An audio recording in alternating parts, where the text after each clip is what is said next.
ষষ্ঠ শ্রেণী, বিষয় গণিত, অনুশীলনী ৮, তথ্য ও উপাত্ত, পৃষ্ঠা ১৪৯। ২৩ নং সমস্যা সমাধান। নিচে ৩৮ জন শ্রমিকের সাপ্তাহিক সঞ্চয় টাকায় দেওয়া হলো। এই যে ১৫৫ টাকা, ১৬৫ টাকা, ১৭৩ টাকা, ১৪৩ টাকা, ১৬৮ টাকা, ১৪৬ টাকা, ১৫৬ টাকা, ১৬২ টাকা, ১৫৮ টাকা, ১৪৮ টাকা, ১৫৯ টাকা, ১৪৭ টাকা, ১৫০ টাকা, ১৩৬ টাকা, ১৩২ টাকা, ১৫৬ টাকা, ১৪০ টাকা, ১৫৫ টাকা,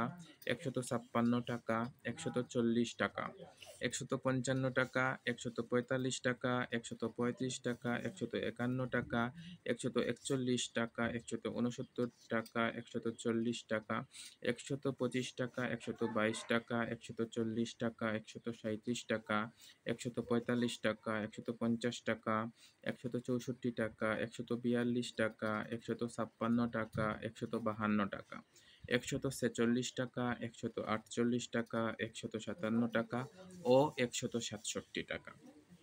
ক, মানের ক্রমানুসারে উপাত্তসমূহ সাজাও, সারণীবদ্ধ করো ও গড় নির্ণয় করো। একটি প্রশ্নের মধ্যে 3টি সমস্যার সমাধান করতে হবে।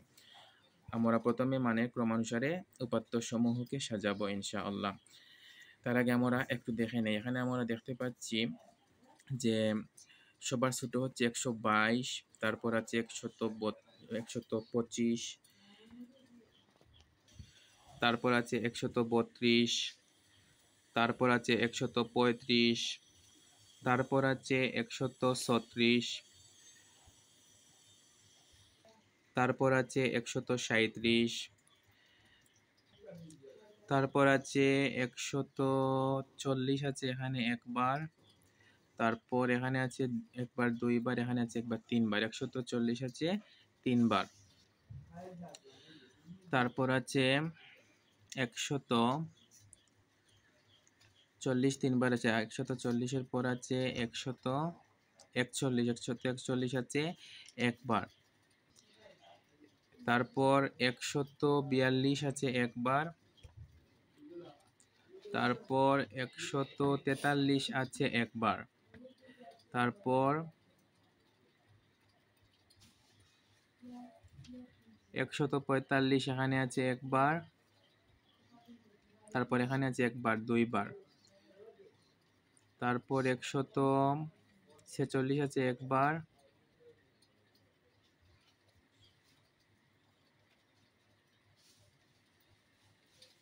তারপর এখানে একবার, দুইবার। তারপর ১৪৭ আছে একবার।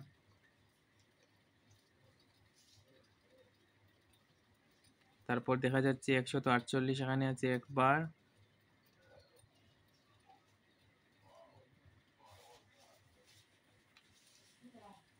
আর এখানে আছে একবার, দুইবার। ১৪৮ আছে দুইবার।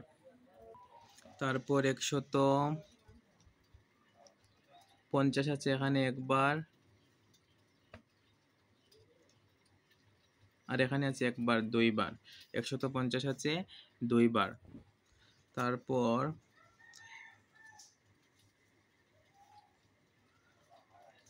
১৫১ আছে একবার।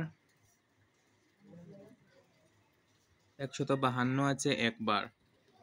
তারপর ১৫৫ আছে একবার। এখানে ১৫৫ একবার। আর আছে এখানে একবার, দুইবার। ১৫৫ আছে দুইবার। তারপর ১৫৬ একবার,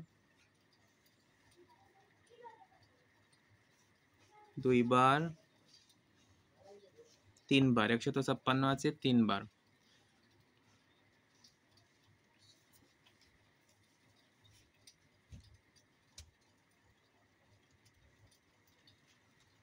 তারপর ১৫৭ আছে একবার।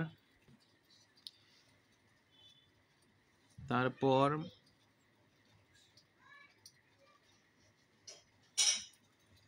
১৫৮ আছে একবার। ১৫৯ আছে একবার।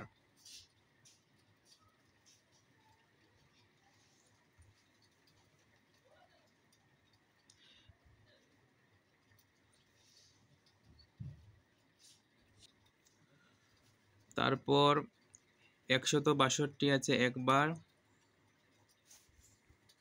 তারপর 164 আছে একবার, তারপর 165 আছে একবার, তারপর 167 আছে একবার, তারপর 168 আছে একবার, তারপর 169 আছে একবার।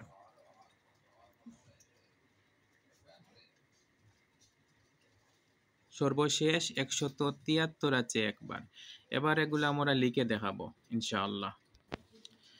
আমি লিখেছি উপাত্ত সমূহকে মানের ক্রমানুসারে সাজাই 122, 125, 132, 135, 136, 137, 140 তিনবার, 141, 142, 143, 145 দুইবার, 146 দুইবার, 147, 148 দুইবার, 150 দুইবার, 151, 152, 155 দুইবার, 156 তিনবার, 157, 158, 159, 162, 164, 165, 167, 168, 169, 173। সাজানো শেষ। তারপর বলা হয়েছে যে সারণীবদ্ধ করো, তাই লিখলাম উপাত্ত সমূহকে সারণীবদ্ধ করা হলো। সারণীবদ্ধ করার জন্য আমি এভাবে লিখলাম যে ক্রমিক নং সাপ্তাহিক সঞ্চয়, সাপ্তাহিক সঞ্চয় টাকায়, ক্রমিক নং সাপ্তাহিক সঞ্চয়, ক্রমিক নং সাপ্তাহিক সঞ্চয়, ক্রমিক নং সাপ্তাহিক সঞ্চয়, ক্রমিক নং সাপ্তাহিক সঞ্চয়। আমি ক্রমিক নঙ্গে 1, 2, 3, 4, 5 এভাবে লিখে যাব, আর সাপ্তাহিক সঞ্চয় এই যে সাজানো যেগুলো আছে এগুলো লিখে ক্রমানুসারে লিখে যাব। ঠিক আছে, প্রথমে 1 হচ্ছে 122, যেভাবে সাজিয়েছিলাম সেগুলো আমি লিখেছি। যেটি 1 নম্বরে আছে সেটি 1 নম্বরে, যেটি 2 নম্বরে আছে সেটি 2 নম্বরে, যেটি 3 নম্বরে আছে সেটি 3 নম্বরে, এভাবে মোট 38টি লিখেছি। এই যে তোমরা দেখতে পাচ্ছ 1, 2, 3, 4, 5, 6, এই 6টিতে প্রথম 6টি 7, 8, 9, 10, 11, 12, এখানে 7 থেকে 12 পর্যন্ত যেগুলো আছে সাজানো সেগুলো লিখেছি। একইভাবে 13 থেকে 18 পর্যন্ত আছে, একইভাবে 19 থেকে 24 পর্যন্ত আমরা জায়গা করেছি 155 পর্যন্ত। তারপর 25 থেকে 37 পর্যন্ত আমরা জায়গা করতে পেরেছি 159 পর্যন্ত। তারপর 31 থেকে 38 পর্যন্ত আমরা জায়গা করতে পেরেছি 173 পর্যন্ত। এই 173 পর্যন্ত যেভাবে সাজিয়েছিলাম আমরা সারণীবদ্ধ সেভাবেই করলাম। আমরা ক্রমিক নঙ্গে 1, 2, 3, 38 পর্যন্ত লিখলাম। আর সংখ্যা যে সাপ্তাহিক সঞ্চয় টাকায় ছিল, এই যে সংখ্যাগুলো সাপ্তাহিক সঞ্চয় টাকায় ছিল সেগুলো আমরা 122 থেকে শুরু করে 173 পর্যন্ত মোট 38টি লিখলাম। এভাবে সারণীবদ্ধ করার চেষ্টা করলাম। তারপরের প্রশ্ন হচ্ছে গড় নির্ণয়। আমরা জানি গড় সমান রাশিগুলোর যোগফল ভাগ রাশিগুলোর সংখ্যা। রাশিগুলোর যোগফল হচ্ছে এই যে সাজিয়েছিলাম 122, 125, 132, 173 পর্যন্ত সাজিয়েছিলাম, সেগুলো আমরা যোগ দিয়ে লিখলাম। এই যে যোগ দিয়ে সবগুলো আমরা 173 পর্যন্ত শেষ করলাম লিখে। তারপর আমরা বন্ধনী দিলাম, তারপর এই যে সূত্রে ভাগ আছে এই ভাগ দিলাম, তারপর মোট আছে এখানে 38টি সংখ্যা, তাই আমরা 38 দিলাম। এবারে 122 থেকে 173 পর্যন্ত যোগ করলাম, যোগ করে আমরা পেলাম 5681, তারপর ভাগ 38, তারপর 5681 ভাগ 38 ক্যালকুলেটরে লিখলে আসবে 149.5, তারপর টাকা, সাপ্তাহিক সঞ্চয় হচ্ছে টাকায় তাই টাকা লিখলাম। উত্তর গড় সমান 149.5 টাকা।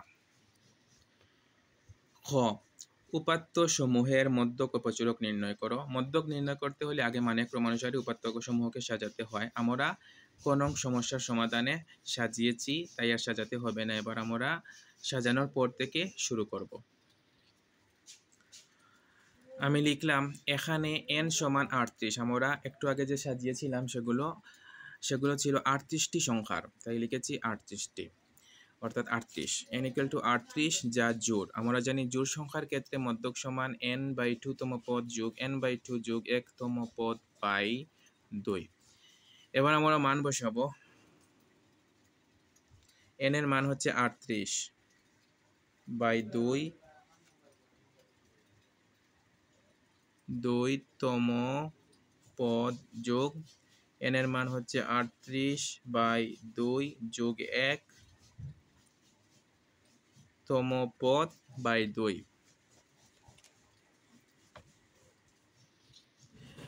38কে 2 দিয়ে ভাগ করলে হবে 19। 19তম পদ যোগ, আমি বলেছিলাম এখানে 19 হলে মানে বলেছিলাম যে এখানে যত হবে তার থেকে এক বেশি এখানে হবে, তাছাড়া হিসাব করলেই বোঝা যাবে। 38কে 2 দিয়ে ভাগ করলে 19, আর 19 আর 1 20, তাহলে 19 থেকে এক বেশি হলো 20। 20তম পদ বাই 2। এবার আমাদেরকে খুঁজতে হবে 19তম পদ আর 20তম পদ।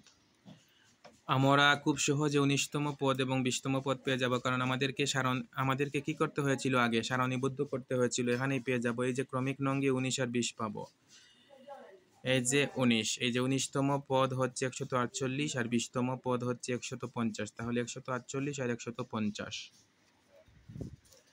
তাহলে 19তম পদ হচ্ছে 148 যোগ 20তম পদ হচ্ছে 150 বাই 2। এবার এইগুলো যোগ করব, তারপর 2 দিয়ে ভাগ করব।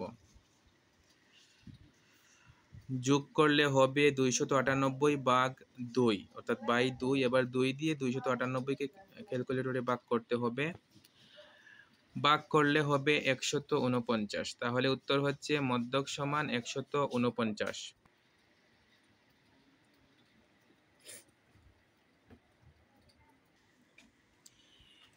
এবার প্রচুরক নির্ণয় করব ইনশাআল্লাহ। আমরা জানি যে সংখ্যাটি বা যে উপাত্তটি সবচেয়ে বেশি বার থাকে সেই সংখ্যাটি বা উপাত্তটি কি হয়, প্রচুরক হয়। তাই আমি লিখলাম এখানে 140 ও 156 আছে সর্বাধিক 3 বার, অর্থাৎ 140 আর 156 আছে কয়বার করে, 3 বার করে। তারপর 145, 146, 148, 150, 155 আছে 2 বার করে। বাকি সংখ্যাগুলো আছে 1 বার করে। তাহলে দেখা যাচ্ছে যে সর্বাধিক আছে 3 বার, এই যে 140 ও 156। তাই লিখেছি সুতরাং নির্ণেয় প্রচুরক 140 ও 156।